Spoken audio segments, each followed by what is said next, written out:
Right. Hello everyone, once again I welcome all of you in gateway classes. तो mechanical second year के जितने भी students हैं, आप सभी जानते हैं कि आप लोगों के लिए हमने गेटवे क्लासेस एप्लीकेशन के अंदर एक कोर्स चलाया हुआ है जिसका नाम है थर्मोडायनामिक्स। और अभी आपको नहीं पता होगा, मैं आपको बता देता हूं कि आने वाले सेमेस्टर्स में ऐसे बहुत सारे सब्जेक्ट्स आने वाले हैं कि जिनके कॉन्सेप्ट्स बेसिक थर्मोडायनामिक्स पर ही डिपेंड करेंगे। तो ये जो थर्मोडायनामिक्स आपका सब्जेक्ट है बहुत ही फंडामेंटल सब्जेक्ट है, राइट। वो सब्जेक्ट्स आपको तभी समझ में आएंगे जब आपको ये सब्जेक्ट समझ में आ जाएगा, राइट। तो अगर आप भी मैकेनिकल सेकेंड ईयर के स्टूडेंट्स हैं, अगर आपने अभी तक कोर्स ज्वाइन नहीं किया है तो कोर्स ज्वाइन कर लीजिए। बहुत सारे स्टूडेंट्स ऑलरेडी कोर्स ज्वाइन कर चुके हैं और एप्लीकेशन के अंदर हमारी unit number 1, unit number 2, unit number 3 already complete हो चुकी है ना। आपको सारे लेक्चर सीरियल से एप्लीकेशन के अंदर मिल जाएंगे। और अभी हमारी चल रही है यूनिट नंबर 4 और यूनिट नंबर 4 का होने वाला है आज लेक्चर नंबर 3। और लेक्चर नंबर 3 में आज हम क्या पढ़ने वाले हैं, आज का हमारा टारगेट क्या है। आज हम पढ़ेंगे सिंपल रैंकाइन साइकिल, जो कि बहुत ही इंपॉर्टेंट है और 10 मार्क्स में इसका क्वेश्चन एकेटीयू एग्जाम में पूछा जाता है ना। 10 मार्क्स का ये क्वेश्चन बनता है, रैंकाइन साइकिल से आता है आपका 10 मार्क्स का क्वेश्चन। कई बार रिपीट हो चुका है एग्जाम में, राइट। तो इसका हम पहले इसका ब्लॉक डायग्राम बनाएंगे कि इसके कौन कौन से कंपोनेंट होते हैं, right. And PV diagram, TS diagram, HS diagram बनाएंगे रैंकाइन साइकिल के लिए। बात करेंगे इसकी एफिशिएंसी हम कैसे कैलकुलेट करते हैं, एनालिसिस करेंगे। Back work ratio and work ratio, इन सब की बातें करने वाले हैं। चलिए तो स्टार्ट किया जाए।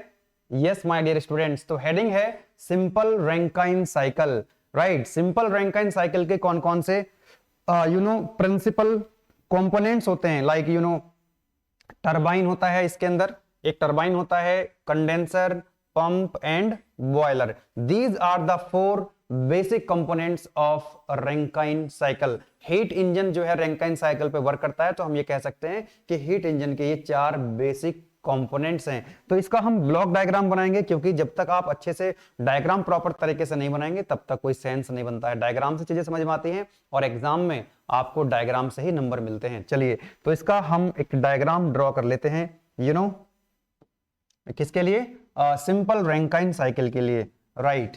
तो ये हमारा बन जाएगा यहां पर टरबाइन, ठीक है। और टरबाइन हमारा कुछ इस तरह से बनेगा, लाइक दिस, है ना।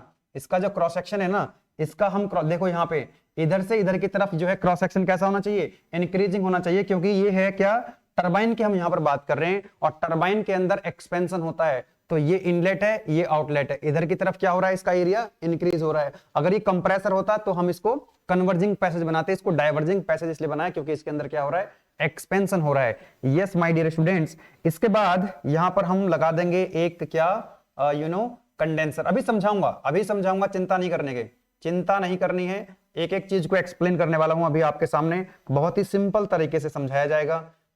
यस माय डियर स्टूडेंट्स, एक कंपोनेंट आपका ये हो गया पंप और एक कंपोनेंट हो गया आपका ये। चारों कंपोनेंट मैंने दिखा दिए हैं। अब मैं नाम लिख देता हूं इसके, राइट। नाम लिख देता हूं, this is the turbine, this is the turbine, ये वाला कंपोनेंट हो गया। And this is the condenser, this one condenser, and this is pump, and this one is boiler, है ना। ये चारों कंपोनेंट्स के नाम मैंने यहां पर लिख दिए हैं। अब देखते हैं यहां पर जो रेफ्रिजरेटर, इसके अंदर जो वर्किंग मीडियम है वो किस तरह से फ्लो करने वाला है ना। किस तरह से यहां पर जो वर्किंग मीडियम है वो फ्लो करने वाला है। देखो भाई, यहां बॉयलर है और बॉयलर का काम क्या होता है, बॉयलर का what is the function of boiler. Boiler क्या करता है, स्टीम को जनरेट करता है। जैसे प्रेशर कुकर होता है ना, प्रेशर कुकर के अंदर पानी भर दीजिए और उसको हीट सप्लाई कीजिए। उसको हीट सप्लाई करोगे तो क्या होगा, जो वाटर है उसकी स्टीम बनने लग जाएगी, वेपर बनने लग जाएगी, राइट। तो यहां से जो वेपर निकलेगी, कहां से, बॉयलर से, वो कहां चली जाएगी, टरबाइन के अंदर जाएगी। यस और नो। और टरबाइन से जो वेपर निकलेगी, टरबाइन के अंदर जो वेपर जाएगी, जो स्टीम जाएगी, हाई टेम्परेचर हाई प्रेशर की जाएगी। और टरबाइन से फिर जो स्टीम निकलेगी उसका प्रेशर लो हो चुका होगा और उसका टेम्परेचर लो हो चुका होगा। और लो प्रेशर लो टेम्परेचर की स्टीम टरबाइन से निकल कर कहां जाएगी, कंडेंसर में जाएगी। और कंडेंसर क्या करेगा, उसको अभी दोबारा से एक्सप्लेन करूंगा। कंडेंसर क्या करेगा, हीट को रिजेक्ट करेगा और वो कंडेंस हो जाएगी, यानी कि लिक्विड बन जाएगा उसका, फिर से वाटर बन जाएगा और वो चला जाएगा किसके अंदर, पंप के अंदर। और ये पंप क्या करेगा, इस वाटर को फीड करेगा किसमें, बॉयलर के अंदर। इस तरह से ये साइकिल आपकी क्या होती है, कंप्लीट हो जाती है। अब सुनना ध्यान से, बहुत ध्यान सुनना। अब आपको मैं पूरा एक्सप्लेन करता हूं। ये है बॉयलर। बॉयलर में क्या होगा, boiler is a steam generator, है ना। तो बॉयलर इसके अंदर क्या जाएगा, वाटर जाएगा, यस और नो। इसके अंदर क्या जाएगा, वाटर जाएगा बॉयलर के अंदर, और ये वाटर जो है कन्वर्ट हो जाएगा किसमें, स्टीम में, ये कन्वर्ट हो जाएगा स्टीम में। यस और नो, वाटर स्टीम में कन्वर्ट कैसे होगा भाई, इसको हीट सप्लाई करनी पड़ेगी। यस और नो, तो भाई साहब आप इन्हें क्या करना है, यहां से हीट को सप्लाई कर देना है, QS, QS is what, heat supplied to the boiler. Yes, तो बॉयलर ने वाटर को स्टीम में कन्वर्ट कर दिया। हाई टेम्परेचर हाई प्रेशर की स्टीम कहां जाएगी, टरबाइन में जाएगी, टरबाइन के ब्लेड्स पर जाकर के स्ट्राइक करेगी, तो टरबाइन के ब्लेड क्या करेंगे, रोटेट करेंगे, टरबाइन के शाफ्ट रोटेट करेगी। जब टरबाइन के शाफ्ट रोटेट करेगी, टरबाइन के अंदर एक्सपेंशन हो रहा होगा, तो हमको क्या मिल जाएगा, यहां से टरबाइन वर्क मिल जाएगा।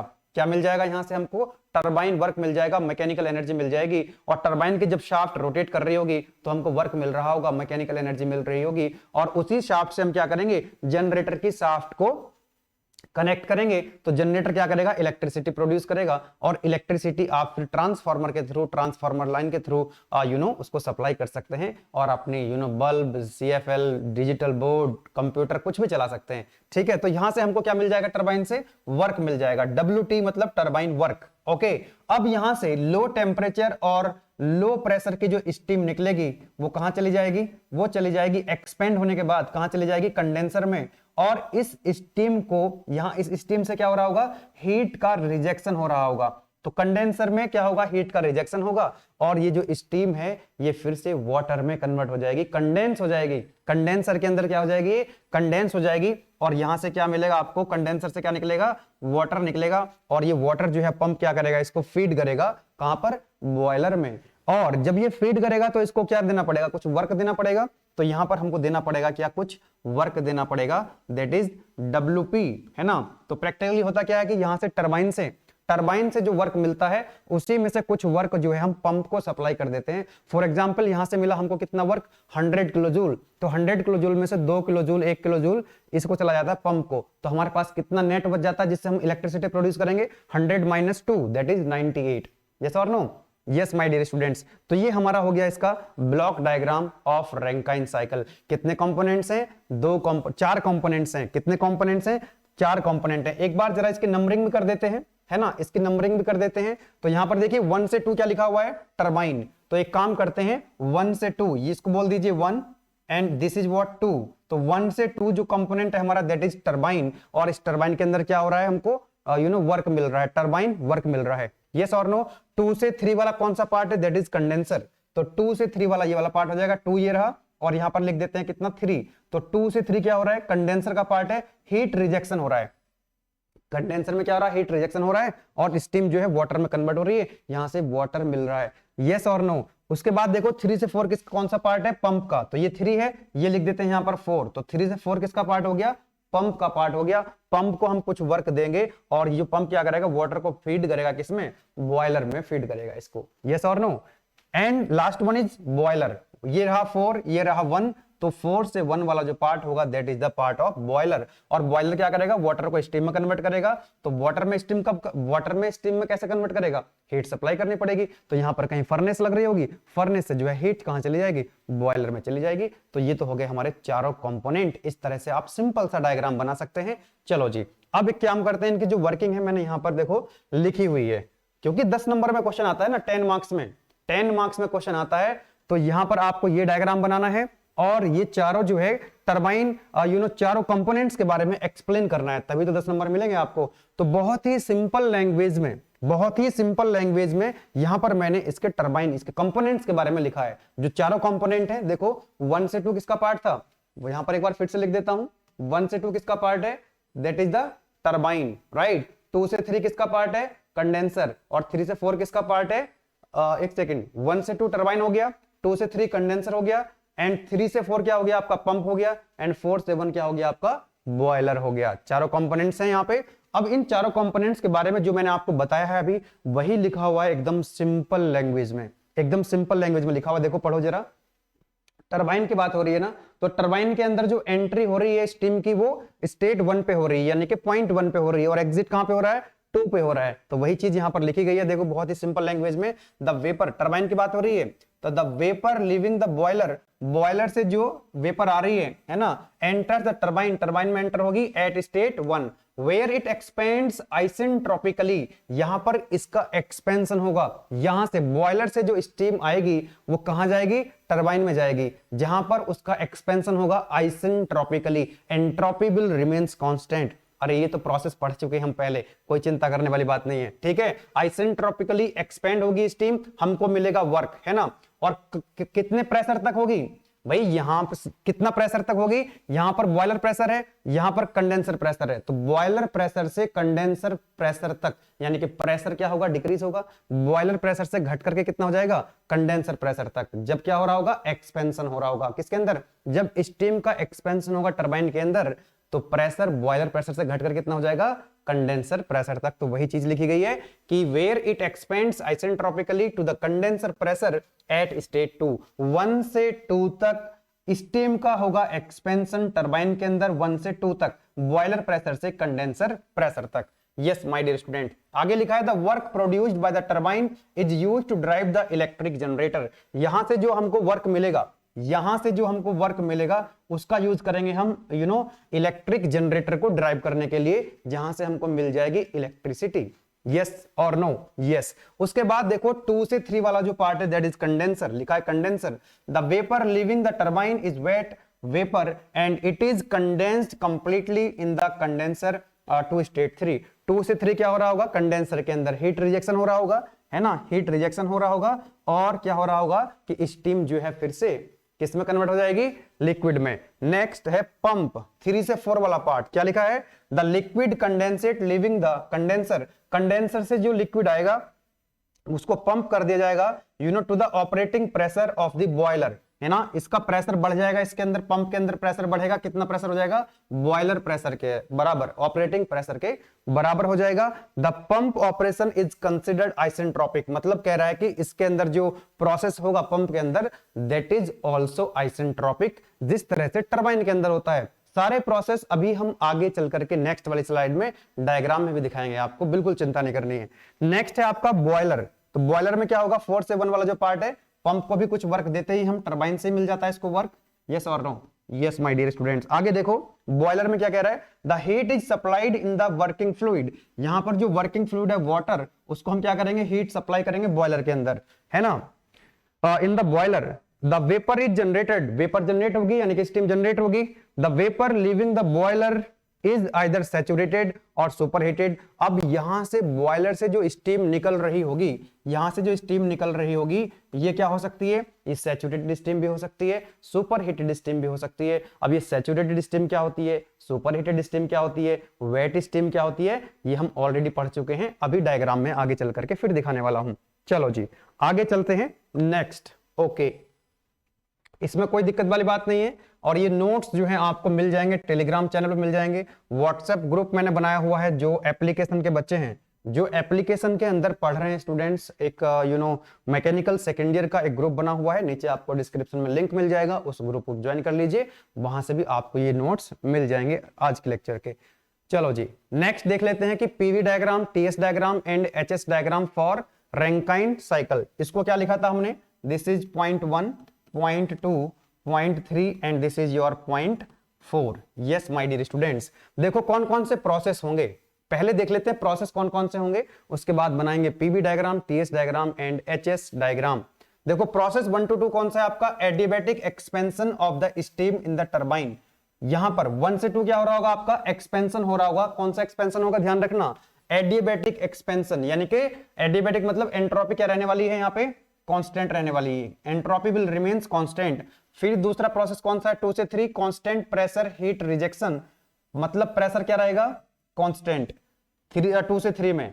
3 से 4 क्या है, आइसेंट्रोपिक कंप्रेशन, पंप के अंदर 3 से 4 वाला ये पार्ट है, तो इसमें क्या रहेगी, एंट्रोपी कांस्टेंट रहेगी।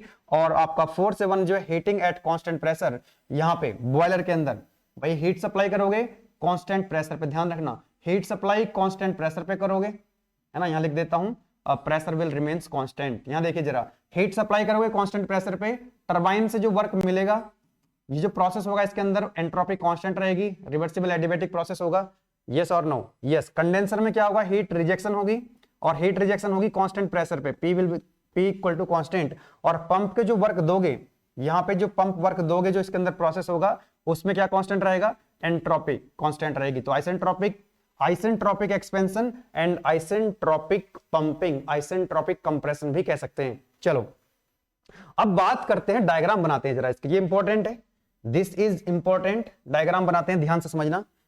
3 डायग्राम बनाएंगे, यहां पर लिखेंगे हम टीएस डायग्राम। पहले बनाएंगे यहां पर हम टीएस डायग्राम, यानी कि temperature versus entropy, temperature versus entropy. दूसरा डायग्राम बनाएंगे हम क्या, HS diagram, HS diagram, enthalpy versus entropy.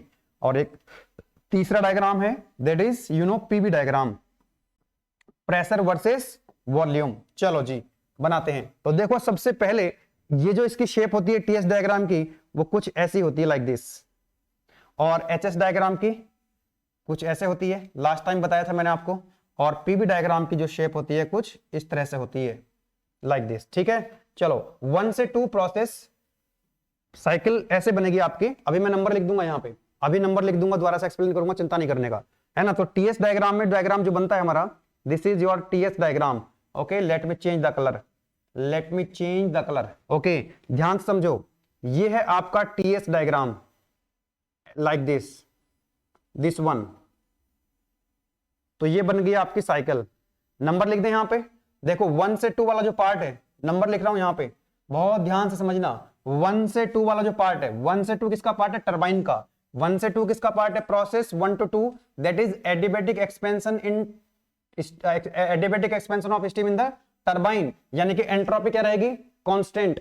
देखो यहां पर टेम्परेचर वर्सेस एंट्रोपी डायग्राम है, एंट्रोपी कब कांस्टेंट रहेगी, जब वर्टिकल लाइन होगी। एक्स वाई डायग्राम पे एक्स कांस्टेंट कब होता है, जब वर्टिकल लाइन होती है। तो एक्स की जगह यहां पे क्या है, एंट्रोपी। तो लाइन कैसी होगी, वर्टिकल होगी। यस और नो? तो my dear students, this is 1 and this is 2। 1 से 2 जो एडिबेटिक एक्सपेंशन हो रहा है टरबाइन में। तो यहां पर आप ध्यान देना, ये 1 से 2 वाला जो प्रोसेस हो रहा है, ये किसको रिप्रेजेंट कर रहा है, 1 से 2 दैट इज टरबाइन। तो ये टरबाइन वाला पार्ट है। आगे चल करके जब मैं इसका भी एनालिसिस करूंगा, एफिशिएंसी निकालूंगा इसकी और नेटवर्क निकालूंगा इसका, तब ध्यान रखना 1 से 2 वाला किसका पार्ट है, that is the part of turbine. 2 से 3 किसका पार्ट है, ध्यान देना, 2 से 3 कंडेंसर का। देखो यहां पे process 2 to 3 the constant pressure heat rejection. तो देखो यहां पर ये 2 से 3 क्या रहने वाला है, प्रेशर कांस्टेंट रहने वाला है। 2 से 3 क्या रहेगा, प्रेशर कांस्टेंट रहेगा।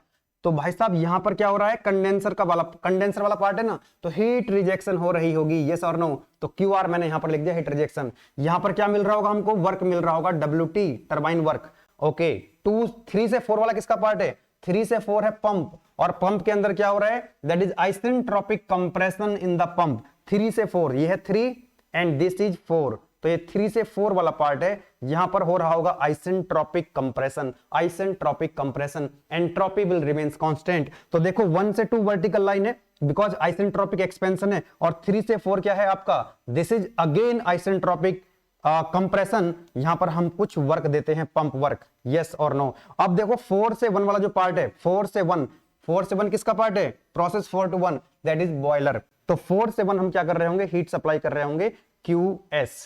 यस और नो? इंपॉर्टेंट डायग्राम है, इंपॉर्टेंट डायग्राम है। यहीं से आपको आगे चल करके एनालिसिस आएगा किसका, आगे हम फर्दर जो है इसका एनालिसिस कर पाएंगे। अब इसी को हम बनाते हैं क्या, HS डायग्राम को, HS डायग्राम बनाते हैं इसका। Yes my dear students, HS diagram भी ऐसे बनेगा, like this is your HS diagram, like this is your HS diagram, this one. तो नाम लिख देते हैं, पॉइंट्स लिख देते हैं। This is 1 to 2 isentropic expansion in the turbine. 2 to यहां पर मिल जाएगा हमको वर्क WT, उसके बाद आ जाएगा आपका heat rejection, that is QR। 2 से 3 और 3 से 4 आ जाएगा आपका पंप वाला हिस्सा, और ये आ जाएगा आपका 4 से 1, that is what, heat supplied, that is what, heat supplied. Okay, तो इस तरह से आप बना सकते हैं। नेक्स्ट है आपका पीवी डायग्राम। पीवी डायग्राम कैसे बनेगा, पीवी डायग्राम बनता है लाइक दिस, ऐसे। यस माय डियर स्टूडेंट्स, तो नंबर लिख देते हैं यहां पे भी पीवी डायग्राम पे। This is 1 2 1 2 3 and this is 4। तो ये हमारा TS diagram, temperature versus entropy, enthalpy versus entropy, HS diagram, and this is pressure versus volume, that is PV diagram. कोई दिक्कत वाली बात नहीं है। अब देखो यहां पे क्या लिखा हुआ था, यहां पर देखना तो हीट बॉयलर की यहां बात हो रही है। बॉयलर का एग्जिट कहां पे है? बॉयलर का एग्जिट कहां पे है? 1 पे है, यस और नो। और 1 पर बॉयलर, इसको आप जो पॉइंट 1 है इसको क्या बोल सकते हो? पॉइंट 1 को बोल सकते हैं। पॉइंट 1 को आप ये कह सकते हो that this is the exit of boiler, और you can say it is the entry of turbine, yes or no। 1 पे क्या हो रहा है? बॉयलर से स्टीम एग्जिट हो रही है और टरबाइन के अंदर एंटर हो रही है। अब यहां से जो स्टीम निकल रही होगी, बॉयलर से जब स्टीम निकलेगी तो ये कैसे हो सकती है? ये स्टीम जो है सुपर हीटेड भी हो सकती है, सुपर हीटेड हो सकती है, या फिर ये स्टीम सैचुरेटेड हो सकती है, या फिर ये स्टीम वेट स्टीम हो सकती है। 3 केस यहां पर बन सकते हैं। तो यहां पर इट डिपेंड करेगा कि कितनी आपने हीट सप्लाई करी है। तो देखो यहां पर जो मैंने केस बनाया है, मैंने आपको बताया हुआ था प्रीवियस लेक्चर में, subcooled region, saturated region, saturated point क्या होता है, वेट रीजन कौन सा होता है, और सुपर हीटेड रीजन कौन सा होता है। तो देखो ये तो सबकूल्ड रीजन था इधर की तरफ, ये वेट रीजन था, और इधर सुपर हीटेड रीजन था। और ये जो पॉइंट था ना my dear students, this one, ये जो पॉइंट था इसको बोलते हैं सैचुरेटेड पॉइंट, सैचुरेटेड एयर। बोलो यस और नो। अरे सैचुरेटेड लिक्विड कर्व और सैचुरेटेड वेपर कर्व भूल गए आप लोग?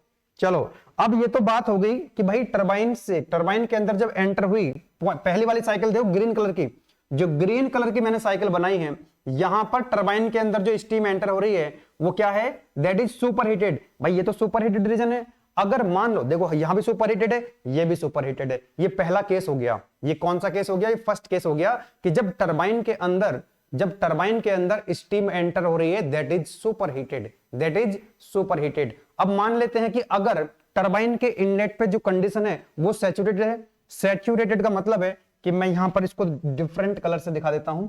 यस, सैचुरेटेड तो यहां पे है, एंट्री 1 पे ना होकर के, सुपर हीटेड रीजन में ना होकर के कहां पर हो रही है? सैचुरेटेड पॉइंट पे हो रही है। तो लाइन कैसे बन जाएगी? ऐसे। तो 1 जो है 1 डैश हो जाएगा, और ये 2 है ये 2 डैश हो जाएगा, यस और नो। इसी तरह से आपका डायग्राम यहां बन जाएगा, ये this is 1 dash and this is 2 dash. बोलो यस और नो। यस, इसी तरह से ये हो जाएगा आपका सैचुरेटेड। तो इसको लिखेंगे 1 डैश, इसको लिखेंगे 2 डैश। ये दूसरा केस हो गया। चलो तीसरा केस एक और हो सकता है कि जब क्या हो, एक second, let me take this colour, okay. तो ये तो हो गया आपका जब स्टीम जो है सुपर हीटेड स्टेट में है, ये हो गया सैचुरेटेड। एक वेट रीजन में भी तो हो सकती है एंट्री। मान लो पॉइंट यहां पे है, यहां पे, तो यहां पर एंट्री हो सकती है। तो टरबाइन के इनलेट पे जब एंट्री हो रही है तो वो कैसी है स्टीम? वो वेट स्टीम है। तो इसको हम लिख सकते हैं 1 डबल डैश, इसको लिखेंगे 2 डबल डैश। इसी तरह से यहां पर आ जाएगा ये दिस वन वेट रीजन में, तो 1 डबल डैश, और ये हो जाएगा आपका 2 डबल डैश, येलो कलर से जो दिखाया मैंने आपको। इसी तरह से ये हो जाएगा आपका 1 double dash and this will be 2 double dash. तो ये 3 केस हो जाएंगे।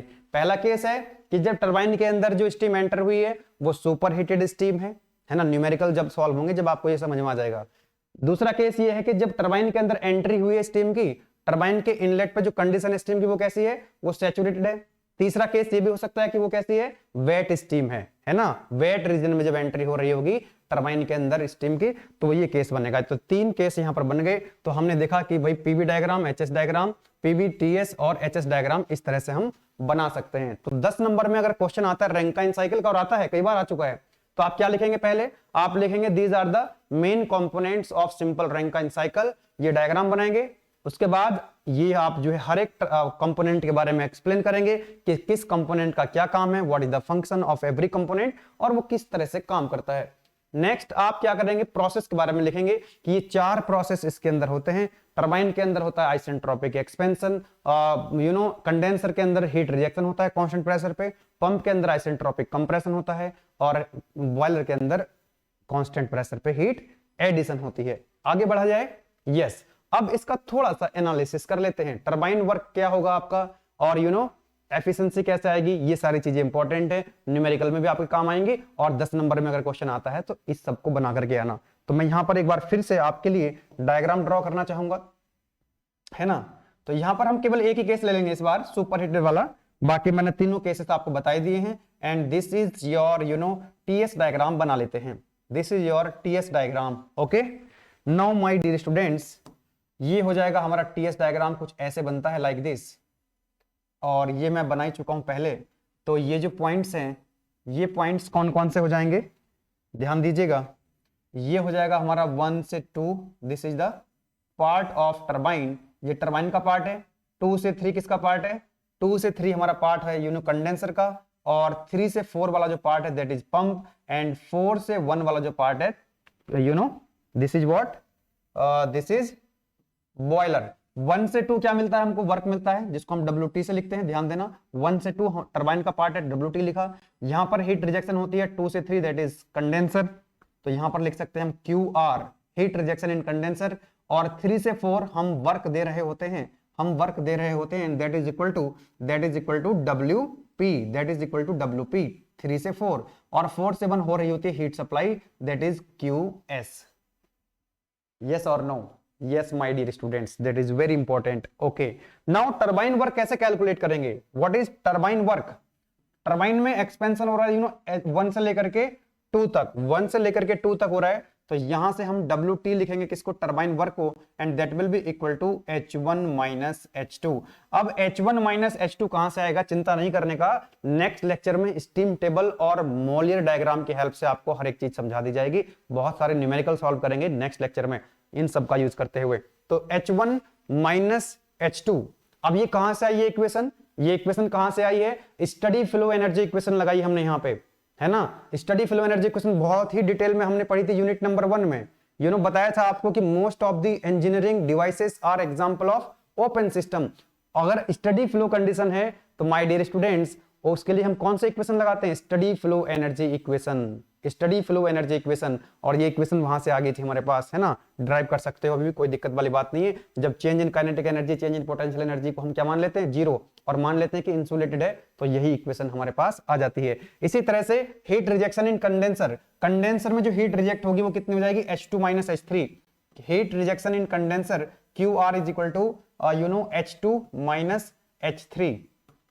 यस और नो, और अच्छा समझ में आ जाएगा अगर आपको एंथैल्पी वर्सेस एंट्रोपी डायग्राम बना लोगे तो कोई दिक्कत वाली बात नहीं है। यस माय डियर स्टूडेंट्स, आपको यहां पर एंथैल्पी भी दिख जाएगी लाइक दिस, बोलो यस और no, yes my dear students, like this.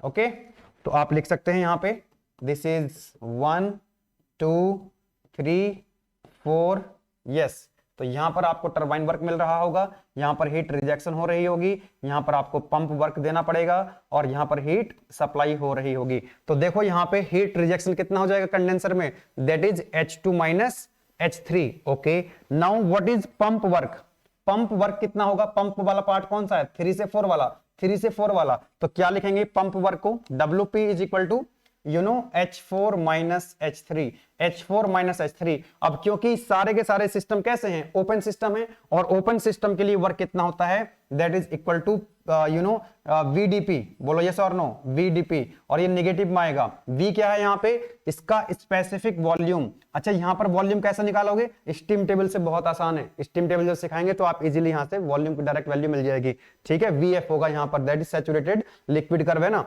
तो ये हो जाएगा V, यहां पर कितना वॉल्यूम है, और डीपी क्या है, that is pressure, change in pressure. यानी कि अगर ये कौन सा प्रेशर है, this is the boiler pressure and this is the condenser pressure, तो क्या लिख सकते हो इसको, तो माइनस के V into P1 minus P2, और जब न्यूमेरिकल सॉल्व करेंगे तब आपको फील आ जाएगा। नेक्स्ट है आपका हीट एडिशन। हीट एडिशन कहां पे हो रहा है, 4 से 1 हो रहा है। हीट एडिशन हो रहा है किसमें, बॉयलर में, 4 से 1। तो हीट एडिशन यानी कि QS लिख सकते हैं, heat supply, and that is equal to H1, यहां से 4 से लेकर के 1 तक, तो H1 माइनस H4, H1 ये रहा आपका और H4 ये रहा आपका, तो H1 माइनस H4 हो जाएगा क्या आपका हीट सप्लाई। कोई दिक्कत वाली बात नहीं है, no problem at all, no problem at all, no problem. Yes my dear students, okay. तो यहां पर आपको ये बात समझ में आ गई कि टरबाइन वर्क कितना होगा, H1 minus H2, heat rejection कितना होगा, H2 माइनस H3, और पंप वर्क कितना होगा, H4 माइनस H3, या फिर VDP से लिख सकते हैं, VDP से लिख सकते हैं, और हीट सप्लाई कितना होगा, that is H1 minus H4। अब अगर आपको इसकी एफिशिएंसी लिखनी हो तो कैसे लिखते हैं, एफिशिएंसी होता क्या है, what is efficiency, that is net work output upon heat supply. Input कितना है, अरे एफिशिएंसी होता क्या है, व्हाट इज एफिशिएंसी?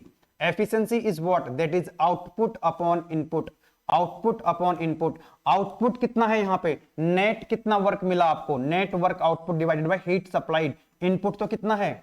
इनपुट कितना है? QS। और आउटपुट कितना मिलेगा आपको? टरबाइन से वर्क मिलेगा, और लेकिन कुछ पंप को भी तो देना पड़ेगा थोड़ा सा वर्क, तो नेट वर्क आउटपुट कितना होगा? तो यहां से आप देखो जरा, टरबाइन वर्क कितना है? This is WT H1 minus H2 minus के WP that is H4 minus H3, और हीट सप्लाई कितना है? H2 minus H3। तो मैं यहां पर वैल्यू लिखूंगा डायरेक्ट। WT कितना हो जाएगा आपका? WT minus WP, turbine work minus pump work, और हीट इनपुट कितना है? QS। तो बताओ WT कितना था? H1 माइनस H2, और माइनस के WP कितना था?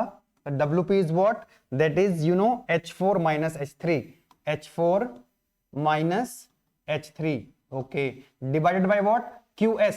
हीट सप्लाई देखो कितना है? That is equal to heat supply H1 minus H4, H1 minus H4।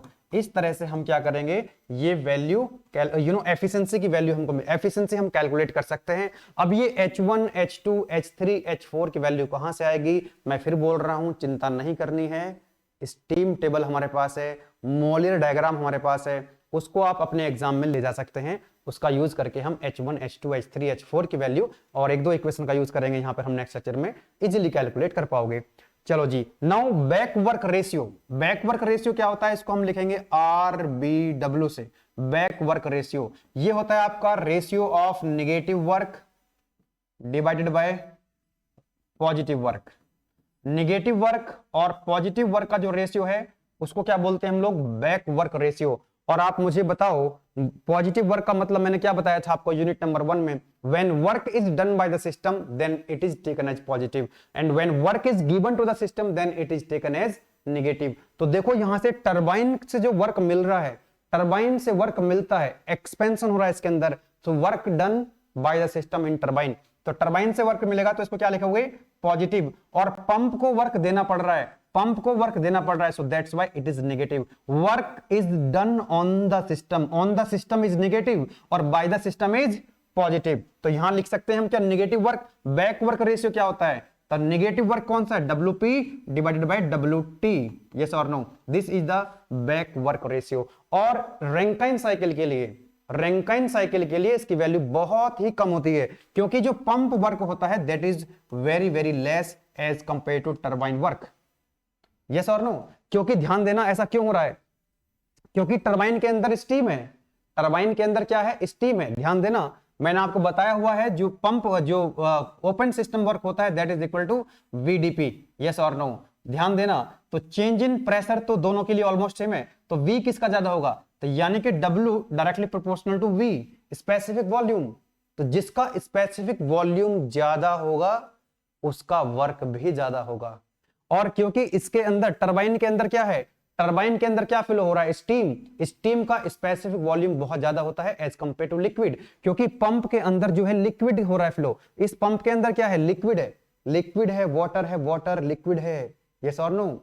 और लिक्विड का स्पेसिफिक वॉल्यूम बहुत कम होता है, लिक्विड का स्पेसिफिक वॉल्यूम बहुत कम होता है एज कंपेयर टू गैसेस। बोलो यस और नो? स्टीम के रेस्पेक्ट में तो इसका स्पेसिफिक वॉल्यूम ज्यादा है क्योंकि इसके अंदर स्टीम है, और इसके अंदर स्पेसिफिक वॉल्यूम बहुत कम होगा क्योंकि इसके अंदर वाटर है। और क्योंकि जिसका स्पेसिफिक वॉल्यूम ज्यादा होगा उसी का वर्क ज्यादा होगा, तो इसका मतलब हम ये कह सकते हैं कि WT जो है that is very very large as compare to WP।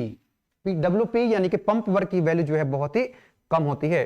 तो हम यहां लिख सकते हैं कि WP की जब वैल्यू बहुत ही कम होगी, WT की वैल्यू बहुत ज्यादा होगी, तो ये रेशियो बहुत ही कम आएगा। तो ये 1% से लेकर के 2% तक ही होता है। 1% से 2% ही होता है क्या? Back work ratio. 1% to 2% only, 1% to 2% only क्या होता है आपका? बैक वर्क रेशियो होता है। जबकि जब आप पढ़ोगे आगे जाकर के टरबाइन गैस टरबाइन की जब आप बात करोगे तो यही वैल्यू कितनी हो जाएगी इसकी? 40% टू 60% हो जाएगी, 40% टू 60%। लेकिन यहां पर 1 टू 2% रहने वाला है। नाउ वर्क रेशियो क्या होता है? वर्क रेशियो को हम RW से लिख सकते हैं, और ये होता है आपका W net, net work output upon positive work, positive work है ना? तो नेटवर्क क्या होगा? नेटवर्क मतलब पूरा सिस्टम से कितना वर्क मिला, तो टरबाइन से वर्क मिलता है, पंप को वर्क देना पड़ता है, दोनों का एल्जेब्रिक सम ले लो तो कितना हो जाएगा ये WT माइनस के WP डिवाइडेड पॉजिटिव वर्क कितना होगा WT। ओके, तो आप इसको लिख सकते हो 1 माइनस के WP अपॉन WT, और WP अपॉन WT क्या है, that is back work ratio. तो यहां से आप लिख सकते हो RW is equal to 1 minus के RBW, यानी कि रिलेशन आ गया किसमें, और वर्क रेशियो में और बैक वर्क रेशियो में रिलेशन आ चुका है। और इसकी वैल्यू कितनी है 1 to 2% है, तो ये कितना हो जाएगा, जब बैक वर्क रेशियो कितना है आपका 1 to 2% है, तो वर्क रेशियो कितना हो जाएगा इसका 98 to 99% है ना। 98% to 99% होता है क्या वर्क रेशियो। वर्क रेशियो कितना होता है 98% to 99% in case of Rankine cycle. I hope कि आपको ये चीजें समझ में आई होंगी, और इसी तरह से इन सब का यूज करते हुए हम नेक्स्ट लेक्चर में सॉल्व करेंगे कुछ न्यूमेरिकल प्रॉब्लम्स। तो आज के लेक्चर्स में इतना ही रखते हैं, और इस लेक्चर में हम लोगों ने सीख लिया है क्या कि सिंपल रैंकाइन साइकिल के कौन कौन से मेन कंपोनेंट्स होते हैं, turbine, condenser, pump and boiler, कौन कौन से प्रोसेस होते हैं, है ना, ये हमने जान लिया है। और हमने क्या क्या कैलकुलेशन कर सकते हैं, हम रैंकाइन साइकिल में क्या क्या कैलकुलेशन कर सकते हैं, turbine work, heat rejection, pump work and heat addition in the boiler, efficiency, back work ratio and work ratio. इसके अलावा और बहुत सारी चीजें हम देखेंगे नेक्स्ट लेक्चर में। तो इसके नोट्स आपको टेलीग्राम चैनल पे और व्हाट्सएप ग्रुप में मिल जाएंगे। और जिन लोगों ने अभी तक कोर्स ज्वाइन नहीं किया है, मैं बता रहा हूं आपको, बाद में याद करोगे, बेसिक थर्मोडायनामिक्स का बेहतरीन कोर्स है। इससे अच्छा कोर्स अगर आपको कहीं मिल जाए, 1-2 घंटा यूट्यूब सर्च करने में लगाना, है ना, अच्छा मिल जाता तो वहां से ले लेना, अगर मिलेगा ही नहीं आपको तो आप इसको जल्दी से ले लें, है ना। मिलते हैं फिर, लाइव क्लासेस भी स्टार्ट करेंगे। और यूनिट नंबर 4 हमारा जो है आज 3rd लेक्चर था, तो आई थिंक 3 लेक्चर या 4 लेक्चर इसके और आएंगे, यूनिट हमारी कंप्लीट हो जाएगी, सिर्फ 1 यूनिट बचेगी हमारी यूनिट नंबर 5। तो कोशिश करते हैं कि दिसंबर लास्ट या जनवरी के फर्स्ट वीक तक अपना जो सिलेबस है थर्मोडायनामिक्स का उसको बाइंड अप करेंगे। उसके बाद आप रिवीजन स्टार्ट करेंगे, डाउट्स आएंगे आप पूछते रहेंगे एप्लीकेशन के अंदर, व्हाट्सएप ग्रुप पे। चलिए, thank you, wish you very all the best.